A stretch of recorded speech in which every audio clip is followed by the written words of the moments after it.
Hello আমার প্রিয় বন্ধুরা আজকে আমরা একটা বিএলডিসি ফ্যান ফিটিং করব।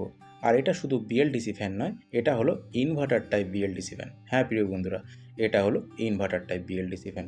প্রিয় বন্ধুরা, ইনভার্টার টাইপ এসির কথা শুনেছি, ইনভার্টার টাইপ ফ্রিজের কথাও শুনেছি এবং তার কার্যকারিতাগুলোও আমরা শুনেছি যে সেগুলো কীভাবে কাজ করে। সেই জন্যই সেগুলোকে ইনভার্টার টাইপ এসি এবং ইনভার্টার টাইপ ফ্রিজ বলা হয়ে থাকে। প্রিয় বন্ধুরা, তোমাদের যদি কারো জানা থাকে যে ইনভার্টার টাইপ বিএলডিসি ফ্যান কেন বলা হয় এবং এর কার্যকারিতা কীভাবে হয়ে থাকে, যদি তোমাদের কারো জানা হয়ে থাকে তাহলে কিন্তু তোমরা অতি অবশ্যই কমেন্টে জানিও।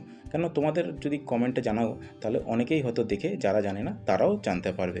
আর বিশেষ করে আমারও কিন্তু এটা জানা নেই। আর প্রিয় বন্ধুরা, এই সম্পূর্ণ ফ্যান ফিটিংটা করেছে আমার ডোরেমন ভাই। তো প্রিয় বন্ধুরা, সম্পূর্ণ ভিডিওটা দেখার পর তোমাদের কাছে কেমন লেগেছে অতি অবশ্যই কমেন্টে জানিও। ভালো লাগলে প্লিজ একটা লাইক করো এবং আমার চ্যানেল নতুন হয়ে থাকলে প্লিজ আমার চ্যানেলটাকে সাবস্ক্রাইব করো। আর আমার বিশেষ করে বিগিনার ভাই এবং বন্ধুরা, তোমরা যখনই কোনো বিএলডিসি ফ্যান ফিটিং করতে যাবে, যদি বোর্ডে কোনো রেগুলেটর ফিটিং করা থাকে তাহলে কিন্তু রেগুলেটরের কানেকশানটাকে অতি অবশ্যই তোমরা ডিসকানেকশন করে দিও।